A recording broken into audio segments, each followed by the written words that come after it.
The X-Zone Radio Show with Rob McConnell is largely an opinion talk show. All opinions, comments, or statements of fact expressed by Rob McConnell's guests are strictly their own and are not to be construed as those of the X-Zone Radio Show or endorsed in any manner by Rob McConnell, REL-MAR McConnell Media Company, the X-Zone Broadcast Network, its affiliated networks, stations, employees, or advertisers.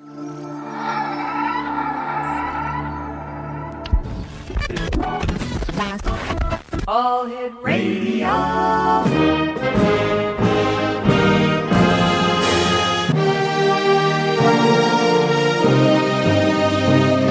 Welcome to the X Zone, a place where fact is fiction and fiction is reality.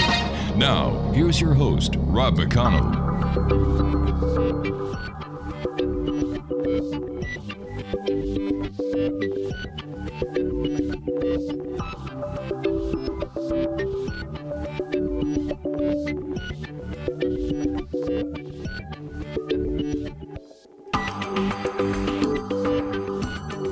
And welcome back to the X-Zone, everyone. I am Rob McConnell. We're coming to you from our broadcast center and studios in beautiful Hamilton, Ontario, Canada. If you'd like to send me an email, xzone@xzoneradiotv.com, on all social media sites, X-Zone Radio TV. And to find out about the programming we have available for you, 7/24/365 on the X-Zone Broadcast Network, visit us at www.xzbn.net. And we're coming to you around the world tonight on the X-Zone Broadcast Network, Talkstar Radio Network, Mutual Broadcast Network, and iHeartRadio. My guest this hour, X-Zone Nation, is Michael Brein, also known as the Travel Psychologist, is an author, lecturer, travel storyteller, adventurer, and publisher of travel books and guides. He regularly appears in newspapers, magazines, blogs, and radio programs on the psychology of travel. Michael is the first person to coin the term travel psychology. Through his doctoral studies, work and life experiences, and extensive world travels, he has become the world's first and maybe the only travel psychologist. His travel guide series, Michael Brein's Travel Guides to Sightseeing by Public Transportation, shows travelers how to sightsee the top 50 visitor attractions in the world's most popular cities easily and cheaply by public transportation. Michael also publishes his True Travel Tales series, a collection of print, ebook, and audiobooks of the best 10,000 travel stories shared with him from interviews with nearly 2,000 world travelers and adventurers that Michael has encountered in his own extensive travels around the world. Michael Brein resides on Bainbridge Island in Washington. His website and blog is www.michaelbrein.com, and that's MichaelBrein.com. And Michael, welcome to the X-Zone. Hi, thanks for having me. Never had a travel psychologist on the show before. Tell me, what's it like to be a travel psychologist? Well, you'd think somebody would have thought of it before. Honestly, I was the first one to really think about that. There's been sports psychologists and all other kinds of psychology, but I was bitten by the travel bug, and I was on my way through degrees in universities, and I thought, why not just make it a study? I love traveling, and why not study what's behind travel? And I really became the first person to certainly go around the world interviewing nearly 2,000 people. Mm-hmm. And I, during my doctoral studies, took courses that were related to it in some way. And for example, I worked for the University of Hawaii's Peace Corps program for a little while.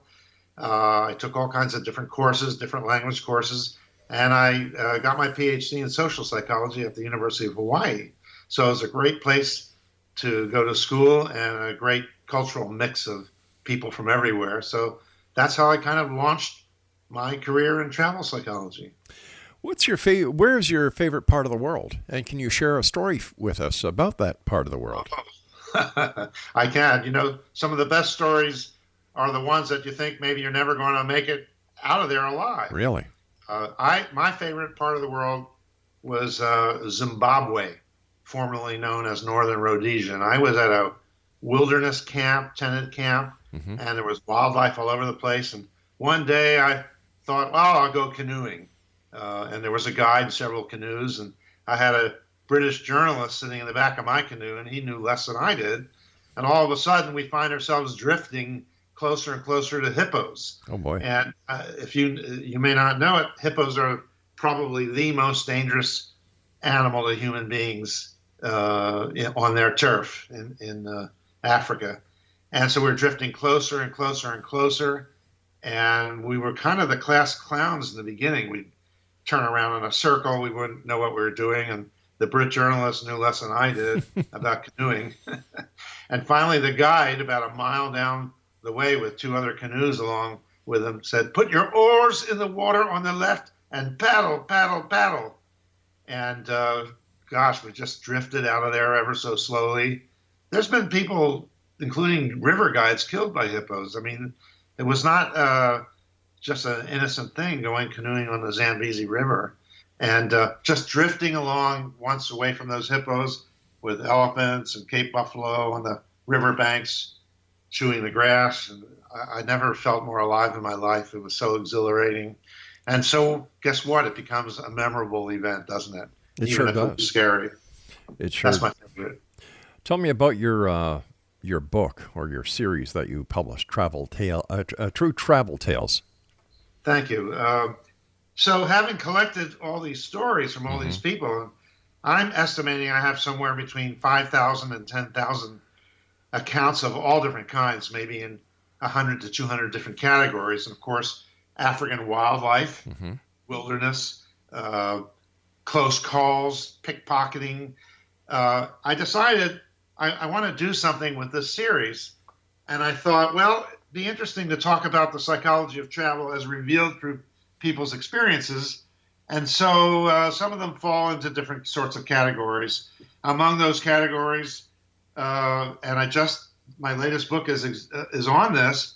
I noticed, listening to all the Me Too stories that were emerging in America recently, I realized, gee, I have somewhere between 90 and 100 accounts of young women and girls traveling in different parts of the world having to deal with this sort of thing.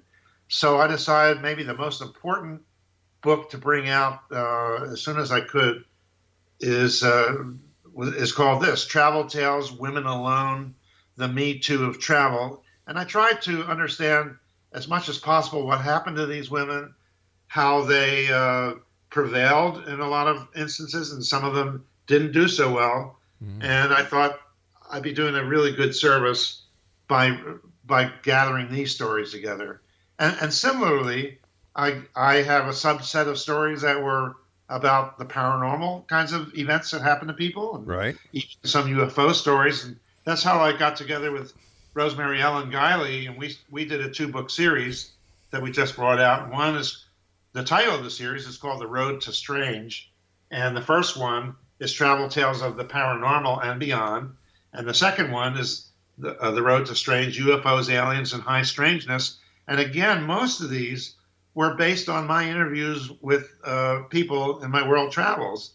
And so I told Rosemary, I think I have an interesting collection of experiences. Let's work together. And so we brought out those two. But again, these are just a few subcategories of the tremendous range of experiences that I've heard from people in all my travels. It was very exciting for me to interview all these people, and they're so eager to share their experiences with you, you know. So tell me, when it comes to the paranormal, are you a skeptic or are you a believer? Well, let me first say that from high school on, I was deeply immersed in all the sciences. I was going to do chemical engineering at Carnegie Mellon, and I changed my mind after a year, and I went to Temple University in Philadelphia and got involved in psychology, which is a social science. So I had my feet firmly planted in the science box, so to speak. And people around me were very skeptical of anything that didn't fit their normal paradigms of science. And then I began to realize that I think people have other experiences that just don't neatly fit within the scientific box. So I found myself as kind of looking at it from both perspectives. Although I wouldn't call myself a parapsychologist, I never really got that immersed in that field, as there are people who do. But I just decided I'll learn what I can by interviewing people and listening to their experiences and asking good questions. And in the end, I believe that everybody has to decide for themselves where they stand between the verifiable exact science and experiences of believable people. And in the end, I think if you've had your own experience, well, therefore, you're probably a little more open or a little more prone to accept the experiences of other people. And I'm kind of somewhere on that continuum. I want to say that in the paranormal psychology, I'm sorry, in the Travel Tales of the Paranormal and Beyond, I have about a half a dozen of my own paranormal kinds of experiences that did happen to me in my travels. So in the end, Rosemary said to me one day, "My God, you have somebody might want to call an inner psychic." And I have to say, I did have rather unexplainable, unbelievable to some people experiences that, for me personally. Well, we're going to talk about those. We're going to talk about those when we come back from our commercial break. X-Zone Nation, Michael Brein is our special guest this hour. www.michaelbrein.com. That's MichaelBrein.com. This is the X-Zone. I am Rob McConnell, and you're listening to us on the X-Zone Broadcast Network, Talkstar Radio Network, Mutual Broadcast Network, and iHeart Radio. And, of course, the X-Zone channel where you can watch the X-Zone TV show, as well as other great programming, is available on SimulTV at www.simultv.com. We'll be back on the other side of this break. Don't go away.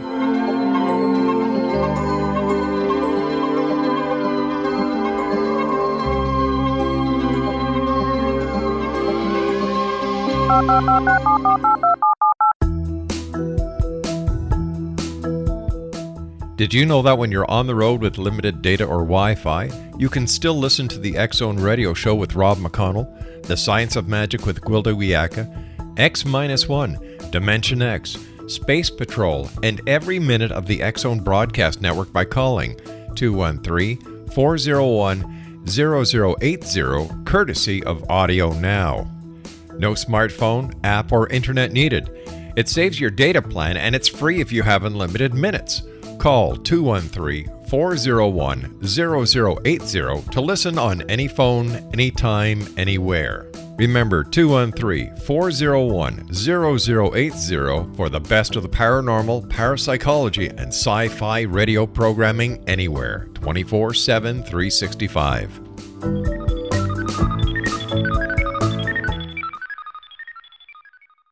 You have heard of the X-Zone? Now watch it on SimulTV, plus 500 video games, live TV channels, free video on demand, worldwide, and more. Does this sound like tomorrow's television? Well, it is, but you can have it today, right now. It is SimulTV. SimulTV offers what the others only wish they could provide.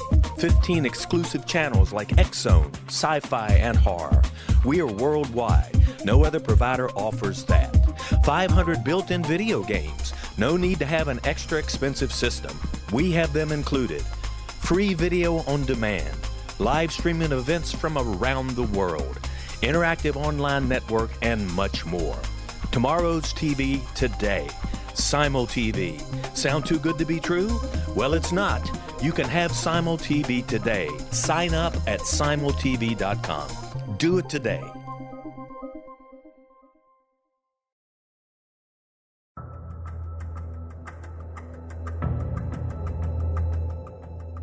Modern Esoteric, Beyond Our Senses by Brad Olson, consummates the lifeology story about where humanity originates. It is the lost continents, the primitive wisdom, the mythos of creation, and the rethinking of ancient history as we are taught in academia. There is much more to the story than what we have been told. As this is the first book in the Esoteric series, Modern Esoteric starts at the beginning of time and accelerates up to this modern age. Future Esoteric is book 2 in the series and takes a forward-looking position ahead of today with an open and honest examination of the ET issue and various unexplained phenomena. To discover the writings of author Brad Olson, visit www.bradolson.com. That's www.bradolson.com.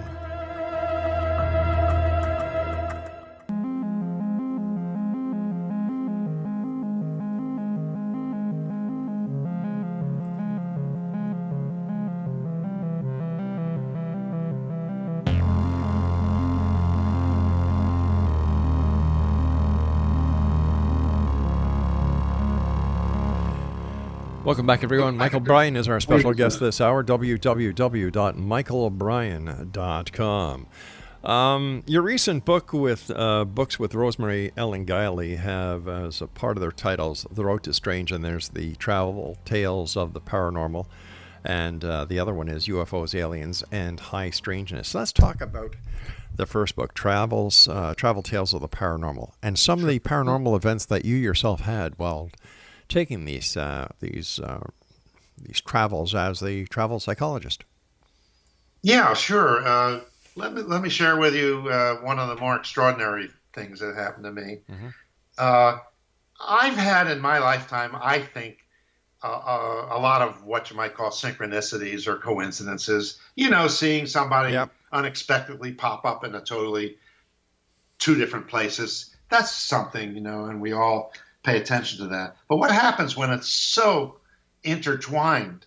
I had one that was, I would call a quintuple synchronicity. So let me tell you about that one. Okay, super. I was writing the travel guide series to Sightseeing by Public Transportation, and I would go to the book fairs in New York City, usually at the end of May, beginning of June. So one year, I board a United Airlines flight. I'm going from Medford, Oregon to basically Philadelphia, where I grew up. My sister lived there, and stopped off for a visit. And on the plane, I grabbed a copy of Hemispheres magazine, United's in-flight magazine, thinking, why don't I write to United and ask them if they might want to review my travel guide series?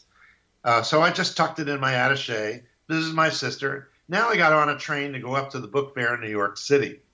And I'm on the train and passing towns, and suddenly I see a sign that says Rahway, New Jersey. And you know how a lot of us are? We think we see a sign, the name of a town. I know somebody from Rahway, New Jersey. This was a guy that was in a fraternity at Carnegie Mellon when I was there 42 years earlier. And I remembered him saying he lived in Rahway. You know, useless fact, but there I was paying attention to that. And then I get to New York City. I do the book fair for several days. Now I'm boarding a flight on United from New York back to Medford, Oregon, because I was living in Ashland, Oregon at the time. Grabbed the June issue of Hemispheres magazine. So now I had the May and the June issue in my attaché case. And again, why not contact United and see if I can have something said about my travel guides? So I arrive in Ashland. I go into my house. There's a pile of mail, and I see this big envelope, big white envelope, and I open it up, and my God, it says Hemispheres magazine. I pull out the issue, which was the May issue, the first one I got. It says open to page, say 24. I open up. There's a review of my travel guides right in that magazine. Can't believe it. Picked up those two issues to contact them later about that. All right, that's interesting. So I go upstairs to my loft office, and I look and see, did I get any orders for my travel guides while I was away? And usually I get orders for these guides from around the world. Maybe somebody from Egypt, somebody from France, who knows where. Oh, here's an order from Ashland, Oregon, the town I live in. I never got an order for a travel guide on the internet from where I live. Mm-hmm. So, okay, I teasingly contact the people and say, would you like me to deliver these to you in person, or do you want to come and get them? Well, they were astounded. And then I look at the name of the person. Same name of the person that I knew looking at the sign, Rahway, New Jersey. Jan Chaikin. I couldn't believe that. So I said, could you be the same Jan Chaikin who was from Rahway, New Jersey at Carnegie Mellon like 42 years earlier? I would be that Jan Chaikin. Oh, my gosh. Yes. What do you make of this? How do you say it's mere chance when it's so complicated and so intertwined? So it woke me up. I paid attention to it. I couldn't explain to you what synchronicity really is, but I paid attention to that one. And I had some other experiences as well. Share another experience with us. Okay. I was with two college friends driving in the Italian Alps on our way to an area called Cortina d'Ampezzo, just a place up in the mountains somewhere. Beautiful mountain scenery, driving along, looking in valleys and mountain ranges and whatnot. Very nice, exciting, wonderful day. And all of a sudden, I started getting anxious. I had a lot of anxiety, and I was actually feeling some fear, and I couldn't imagine what that was about. We weren't driving fast. The roads weren't particularly dangerous or precarious or anything. But this feeling kept mounting and kept building in me, and I didn't know really what to make of it. And then we come around the bend, and suddenly on like both sides of the valley where we were on the highway along the side of one of the sides of the valley were all these shells of buildings and houses. And approximately a year earlier, there had been a massive flood that overcame the huge dam there, and something like 1,900 people were killed. Oh, my God. I had no real explanation for this fear and anxiety that I felt up to that point, because I couldn't have seen, where we were heading into, and I had no knowledge of the area. So, how can you say really what it was? But I certainly had that fear and anxiety. And I had one more similar experience to that. Fear and anxiety building up seemed unrealistic to me. I had parked my VW bus in the suburbs of Barcelona, and I went into town on the metro to do the sights, and came back towards the end of the day, got back on the metro, heading out to where I had parked my bus, and it was along a main street, and which I did purposely in order to minimize any problems I might have, because there'd be a lot of people around. But I'm feeling this same sort of anxiety and fearfulness, and I couldn't explain it, and I was nervous and worried about it, and got to the metro station, got off, walked to my van, saw broken glass on the street and a door open. Oh, no. And the window had been broken into. And a Spanish couple had walked by and said, and I understood my halting Spanish, "We heard your siren wailing for about 3 hours. We saw some men run away from your van and jump into a car and drive off. They didn't steal anything. And I was lucky to have the siren built into the van. But again, hard to really explain it, but I certainly had this very strong feeling of anxiety and fearfulness. And I'll label it tentatively as paranormal, because I have no other explanation. And I kind of tended to have some experiences like these.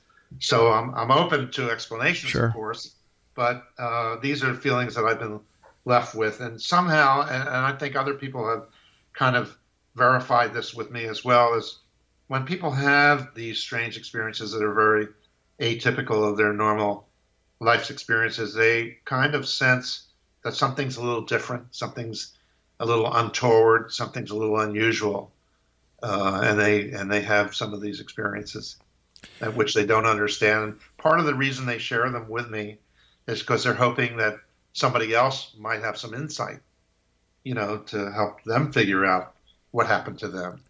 But as a psychologist, what kind of sense do you make out of these events?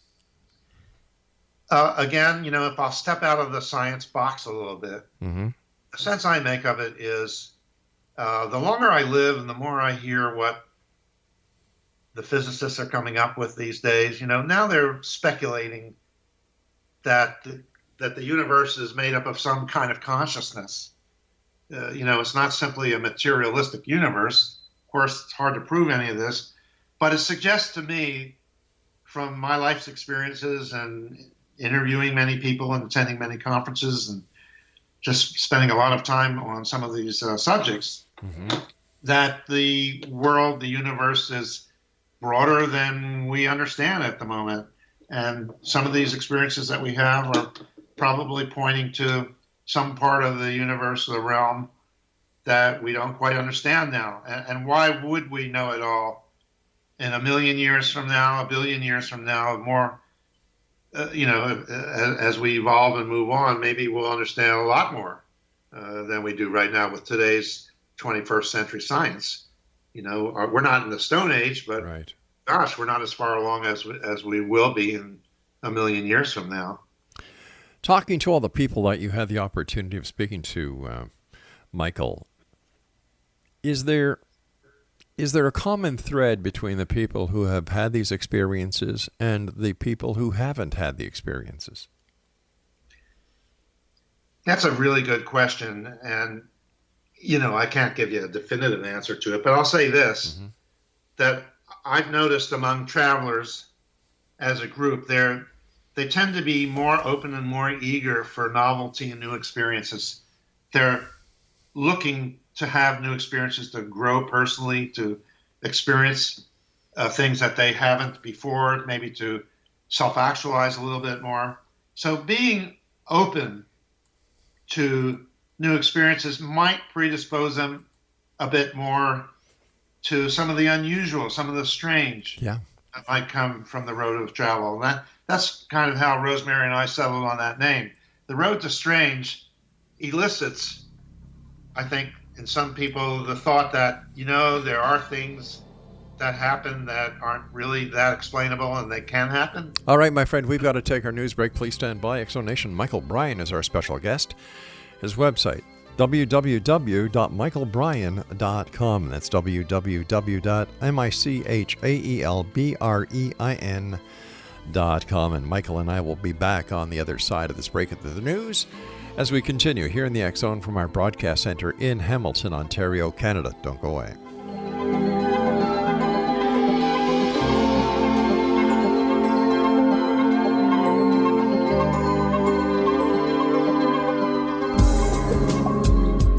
From our broadcast studios in Hamilton, Ontario, Canada, to the world and beyond, you're watching the X Zone Broadcast Network, www.xzbn.net.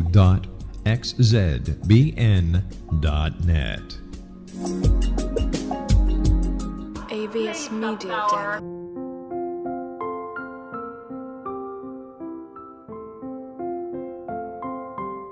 I am Dr. Carl O'Helvey, founder, president of a new cancer foundation focusing on evidence-based physical, mental, and spiritual interventions, including natural cancer cures, prayer, meditation, affirmations, nutrition, and other related holistic cancer prevention and cure modalities. These are used in cancer education, research, and financing care. I ask for your help to continue this important work by donating at www.holisticcancerfoundation.com.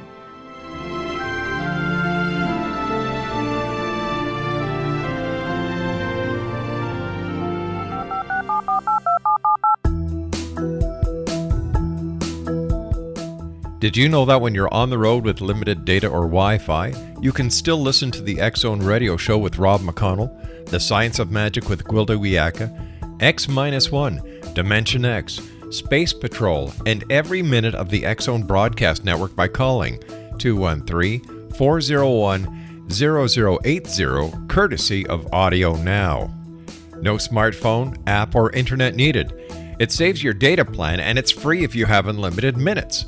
Call 213-401-0080 to listen on any phone, anytime, anywhere.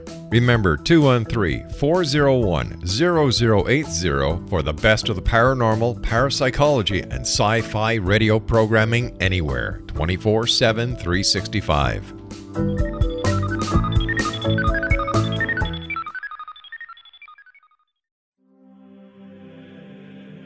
Rob McConnell here, presenting an overview for Nicholas Paul Jennings, author of a fascinating book, Amen. It presents facts revealed by Egyptologists, facts that enable us to understand why Amen is the beginning of creation of God.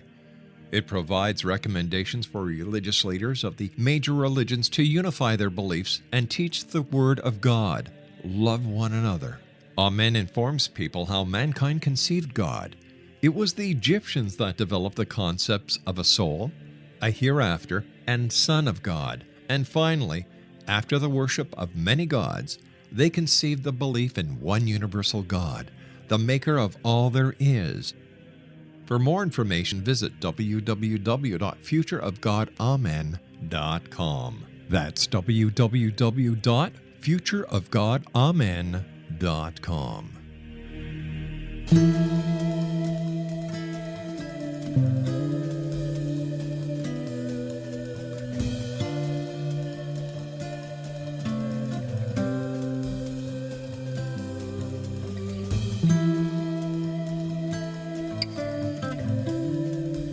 Michael Brein is our special guest this hour, Exonation. Michael wrote with Rosemary Ellen Guiley, who's been on the X Zone a number of times, the two following books: The Road to Strange, Travel Tales of the Paranormal, and Road to Strange, UFOs, Aliens, and High Strangeness. His website is michaelbryan.com.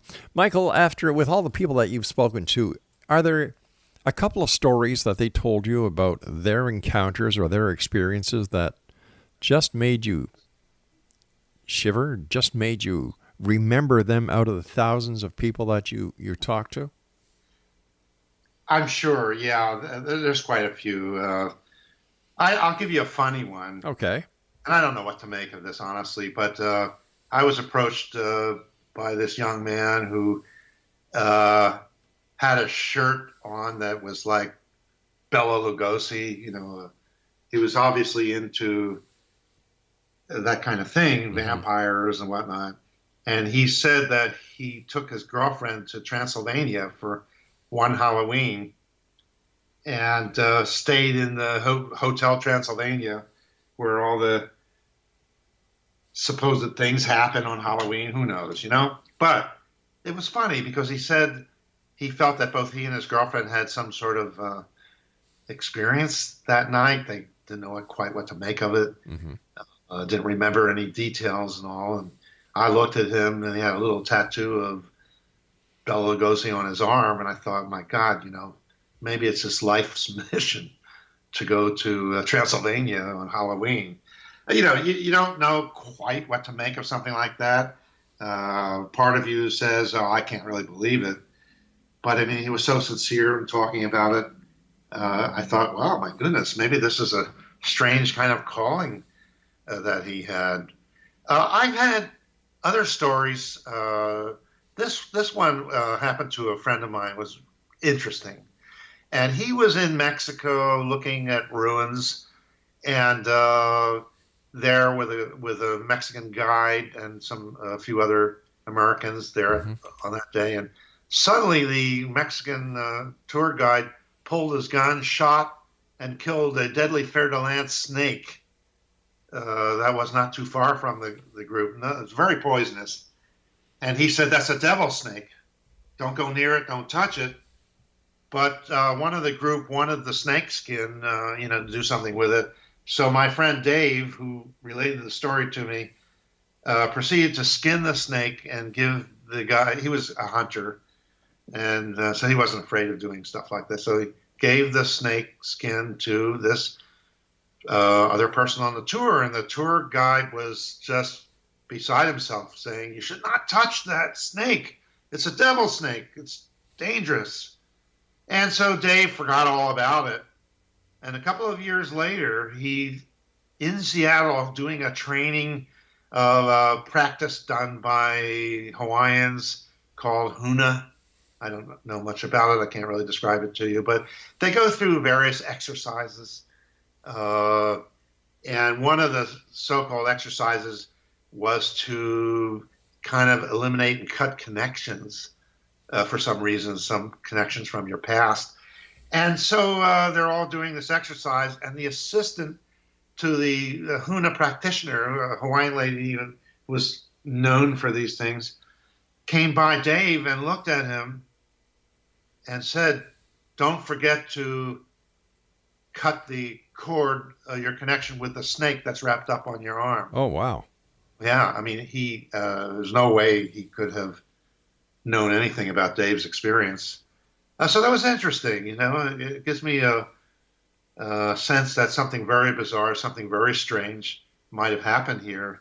Who am I to question some of these practices that survived for hundreds of years? Exactly. And are passed along, But those were two kind of interesting things. While you were on any of your trips or travels, did you have an encounter with a UFO or extraterrestrials? No, I didn't myself. Now, let me say that betwixt and between the sorts of world travel that I've done, I was also involved in studying the UFO phenomena simultaneously. And I did a stint for MUFON, the Mutual UFO Network, as a state director for Hawaii when I lived in Hawaii. Oh, okay. So for about 10 years. And then the director at the time, knowing how much I traveled and how far and wide I traveled, appointed me as the ambassador at large. I didn't have a portfolio, so to speak, but I liaised with people. I was all over the world. So I made interesting connections. So part of my interviewing of people was to interview people's firsthand experiences. And I got a lot of stories of people who were relating to me, their experiences. And I even had a chance to interview some of the famous UFO researchers of the day, including, for example, J. Allen Hynek, who worked as a consultant for the Air Force. And his job was to squelch and, explain away as many sightings as he possibly could, because Project Blue Book was considered to be kind of by a lot of people, whitewashing, explaining away the phenomena. And J. Allen Hynek completely turned his mind around and became, shall we say, the father of modern day ufology. Well, I spent the day with J. Allen Hynek in Honolulu when he came there, driving him all around, and I interviewed him for several hours. He went through some of his old cases, and these were travel stories, so to speak, because he was going to Brazil, he was going to Papua New Guinea, he was interviewing some people in some of the classic cases, and I had a chance to get some of his own opinions.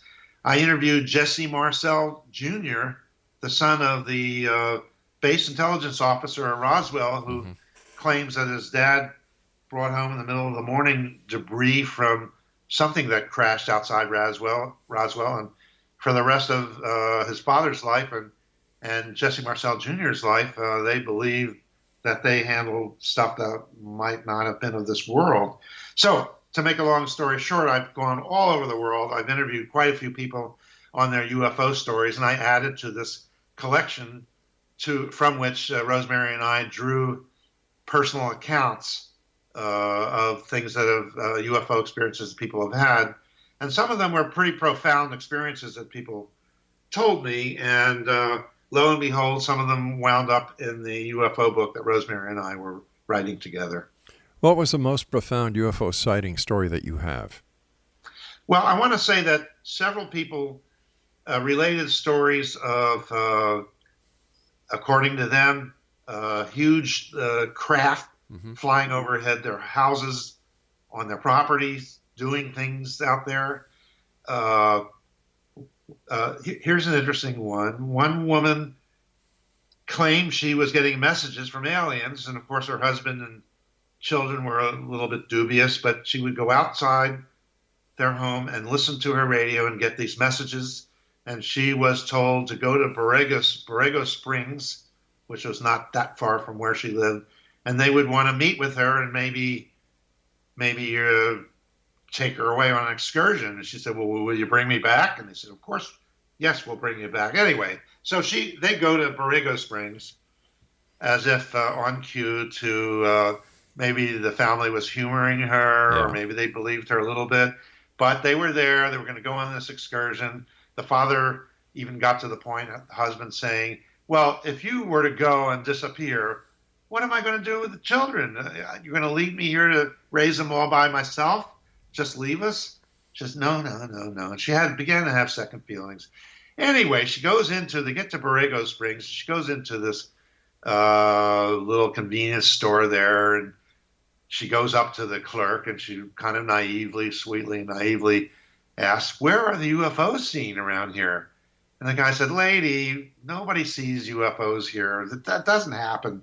Go away, leave me alone, don't bother me kind of attitude.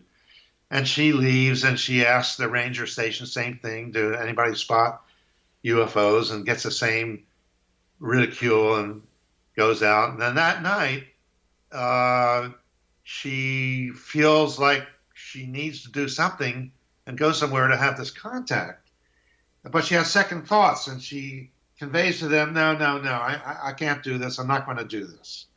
And they said, okay, all right. That's the response she gets, more or less. And the next day, she walks into the convenience store, and the same clerk that ridiculed her and chased her out said, did you see it? Did you see the UFO? She says, what are you talking about? He said, we saw it. Here, look at this paper. And there was a thing in the newspaper about people saw something that had landed out in the desert near there. And she wanted to get the paper from him. And he said, no, this is the last copy. I'm keeping it.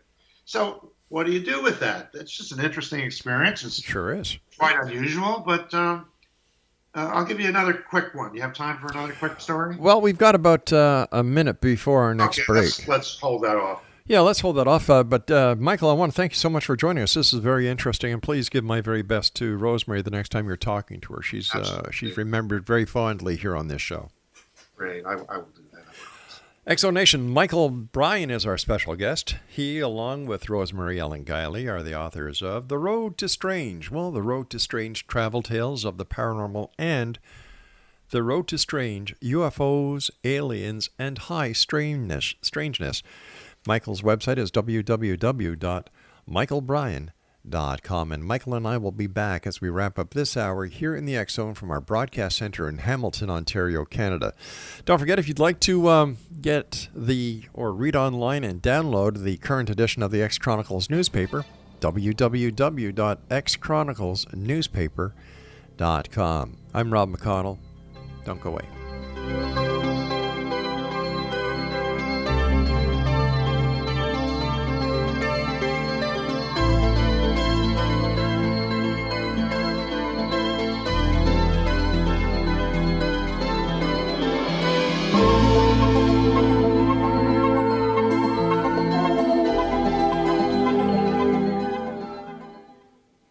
You have heard of the X Zone? Now watch it on Simul TV, plus 500 video games, live TV channels, free video on demand, worldwide, and more. Does this sound like tomorrow's television? Well, it is, but you can have it today, right now. It is Simul TV. Simul TV offers what the others only wish they could provide. 15 exclusive channels like X Zone, sci-fi, and horror. We are worldwide. No other provider offers that. 500 built-in video games. No need to have an extra expensive system. We have them included. Free video on demand. Live streaming events from around the world. Interactive online network, and much more. Tomorrow's TV today. Simul TV. Sound too good to be true? Well, it's not. You can have Simul TV today. Sign up at simultv.com. Do it today. The new nonfiction book, Razor of Madness, is similar to cult movies like Clockwork Orange, Dragon's Tattoo, or The Other Side of Hell. Wayne Morin Jr. and Thomas Lee Howell expose widespread and systematic deficiencies in this thought-provoking tell-all novel. Mind control rages among scholars in law schools. Human rights are ignored while thought reform and mental manipulation are accepted practices used as behavior modification. Dr. Louis Jolyon West comes to mind. Media and public scrutiny shows that United States mental hospitals are in fact destructive murder industries. Razor of Madness expose novel details this epidemic through an in-depth professional and personal investigation. For decades, there has been a revolving door policy that still releases killers and pedophiles back into society. The maestro of mind control continues to haunt America to this very day. Razor of Madness is available in paperback or as a downloadable ebook at Amazon.com. I'm William S. Peckham. If you enjoy a good mystery with a touch of the paranormal, then you'll love my novel, From Out of the Woodwork. It's the story of a young Toronto contractor, Sean Kennedy, who buys derelict homes, guts them, and turns them into multifamily dwellings. Slums just waiting to happen. When Sean buys 29 Livery Lane, the house fights back. Former owners unexpectedly come out of the woodwork as he starts the destruction. The apparitions come to him when he touches old books, reads hidden letters, rummages through old boxes, finds a locket, or reads a discovered manuscript of a murder mystery. From Out of the Woodwork will take you from 1899 to the horror of the World Trade Center, September 11, 2001. Check out From Out of the Woodwork on my website, www.williamspeckham.com.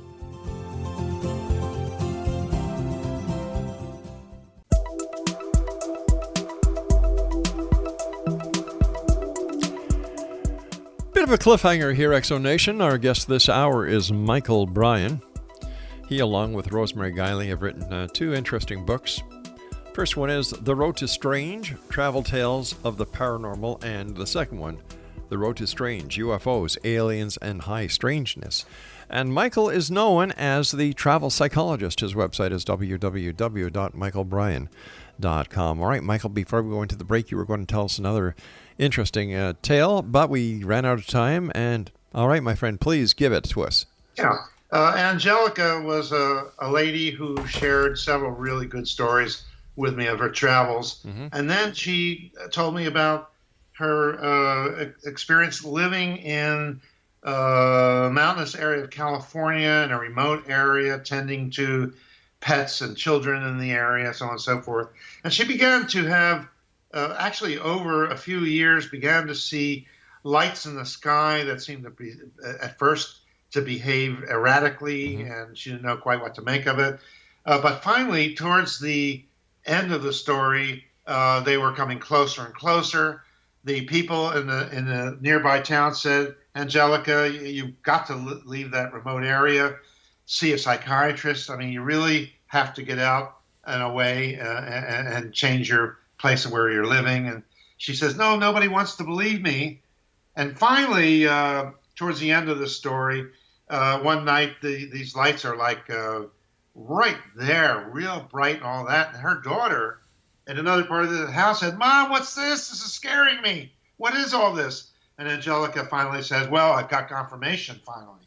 And she just warded these lights off. She didn't want anything to do with them. She ultimately moved out of the area, but she was convinced herself. We call the story Dancing with Angels. But, of course, we don't know exactly what it was, but it appears to be kind of a classic sort of interaction of UFOs with people in some way. I've heard similar stories. We don't really know exactly. She left, but she did get some confirmation. She wasn't crazy. It was just a beautiful story as it was told. And basically all the stories that Rosemary and I have included in our books are based on first-person stories. This is not a science book. This is not analysis of cases and UFO statistics, but firsthand accounts of people that had interesting experiences. And we asked a lot of questions. And Rosemary also does commentary with each of these stories, trying to explain it or relate it to a wider understanding of the phenomena that happens. Let me ask you, as a psychologist, as an ambassador at large for MUFON, as well as a person who's had the opportunity of speaking to thousands of people, do you think the day will come when disclosure will finally be made? Isn't that the question of the millennium? Yeah. It seems like it's inching in that direction. I mean, we see false starts. People come out, are very public. I think one of the most instrumental, important disclosure events was that National Press Club experience with a lot of really good professional witnesses and pilots and FAA people that happened in Washington, D.C. about 17 years ago. Yeah, that was with Stephen Bassett and his group. You remember that, Steve Greer. Yeah. But we had a lot of really good witnesses, and nothing happened after that convinces me that was as good as that revelation of people and their experiences. But again, we have something happening recently where supposedly a man that headed up the recent Pentagon study of the subject has said that there's going to be things released. So I've seen it come and go over my involvement in this study of this field from the age of 15 for years and years. So who knows? But in my opinion, the way that I've seen it going for the last 28 years of doing this show is that the old guard, I'm talking about the Stephen Greers, the John Mack, Bud Hopkins, Stanton Friedman, who's still around, thank God, and the core of the real UFO group, they're not being replaced by people, in my opinion, who have the same appreciation, the same drive, the same enthusiasm as the old guard did. I think you're right. That's a really interesting point. These people were great people. I met all the ones that you're talking about, and they were dedicated to studying this. Did they tap into real meaning of this? I'm sure they made some headway in all this. But you're right. All these people are dying off, and it only remains to be seen who takes the helm from here and what direction does it go. I think that one of the problems, Michael, is that the internet has made everything way too accessible, way too fast. People actually don't go out and do the door knocking and the field investigations that used to be done with the type of reporting that each of these researchers used to take pride in presenting, and the die-hard methods that they would use to investigate these cases with. I just don't see it anymore, and it makes me sad, if you can understand it. Well, maybe the powers that be that may know what this is all about might be breathing a sigh of relief that maybe there'll be a pause. But I think, mark my word, maybe in a few hundred years from now, who knows when, some of these people will be remembered. Their memories will be resurrected, and they'll make the history books possibly. What makes your book different from other UFO books? I think basically it's the stories, like I was saying a little earlier, the first person. Are first-hand accounts. I interviewed these people. All these stories that are in there, a few were from Rosemary, but mainly from me. I interviewed these people. I asked good questions. I got them to really explain and describe their experiences. I want to know how they thought, they felt, what did they do, what would they have done differently, how did they react, how did it affect them. And so the human side of these people's experiences, from my psychological point of view, from my background, social science and all this, makes it different. It's not a book of facts, data, collections of shapes of objects that people see. It's the firsthand experiences that people have had, that they shared with me. They wanted to tell somebody about it. And hopefully by some of the kinds of questions and the commentary that Rosemary has added to this, maybe we've made a dent in understanding it just a little bit more, or at least relating to these people's experiences. I think after having had the pleasure of talking to you for nearly an hour now, I can see that your expertise as a psychologist, as well as a member of MUFON and someone who has taken a serious look into not only this phenomena, but talking to people who have had the experiences and using your BS detector as a psychologist is a big asset. Well, we could always have better BS detectors, can't we? But I have to say, I think that the people trusted me and related to me as someone who was earnestly interested in hearing what they had to say without evaluating them, without criticizing them, and letting them speak and letting them speak their minds. I think that's a plus. And I'm happy that I allowed myself to be able to be this way. If I just kept both my feet in a solid scientific box, I would not have stepped out of it to explore these things like I have. Well, we're glad you did. We're glad you did. And I always say if you're not part of the problem, you're part of the, if you're not part of the solution, you're part of the problem. And who the hell wants to be part of a problem these days? Exactly. What's next for you, my friend? I'm going to do a third book with Rosemary. We're looking over material. We're trying to see which direction we should go with this.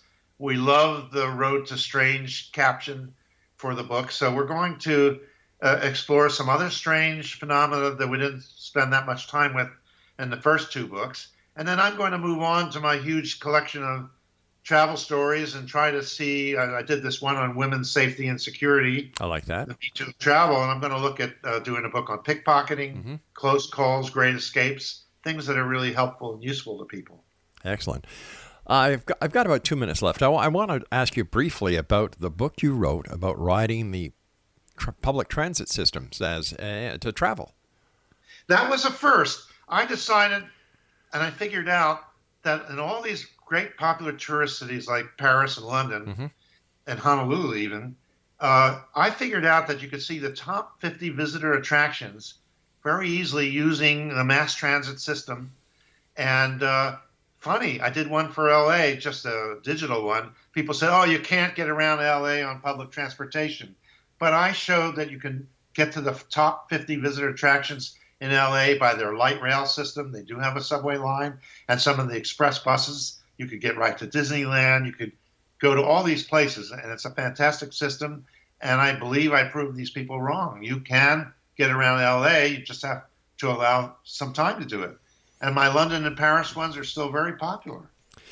Michael, the time has come when you and I must say so long for now. Once again, congratulations on your book, and also please give Rosemary my very best the next time you're speaking to her. I will. Thank you so much. Hey, listen, don't be a stranger. Come back next time with Rosemary, and we'll share some more tales with the X-Zone listeners. X-Zone, my guest this hour has been Michael Brein. His website is www.michaelbrein.com, and I'm going to spell Michael's last name for you. It's MichaelBrein.com. And I'll be back on the other side of this news and commercial break as we continue here in the X-Zone from our broadcast center in Hamilton, Ontario, Canada. After all, this is a place where people dare to believe and dare to be heard. It's a place where fact is fiction and fiction is reality. And we're with you Monday through Friday from 10 p.m. Eastern until 2 a.m. Eastern. You've got it on the X-Zone Broadcast Network, Talkstar Radio Network, Mutual Broadcast Network, and iHeartRadio. And soon on Simul TV. We'll be back. Don't go away.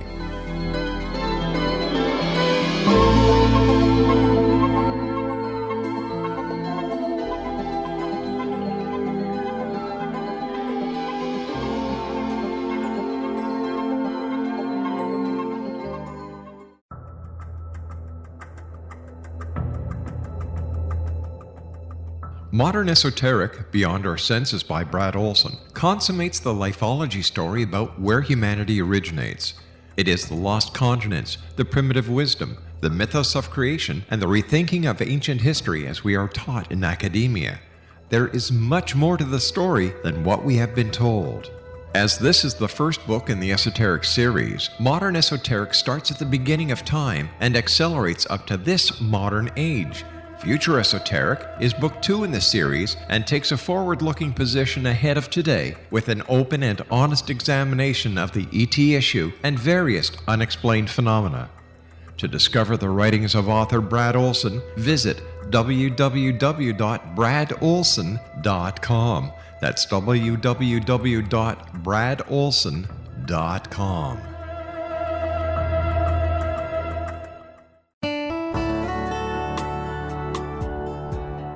Are you or is someone you know struggling with addictions, depression, anxiety, relationships, low self-esteem, lack of confidence, grief, success, and prosperity? Do you know that your subconscious belief plays a big role in the outcome of your hard work? We can help you permanently change the beliefs that may be the reason for your struggles and failures. We care about getting you the return on your investment and the results you are looking for. We can help you be free of the limitations of your past and in realizing your highest potential. We work with people by phone and Skype. For more information, visit us at www.ritasoman.com. That's www.ritasoman.com.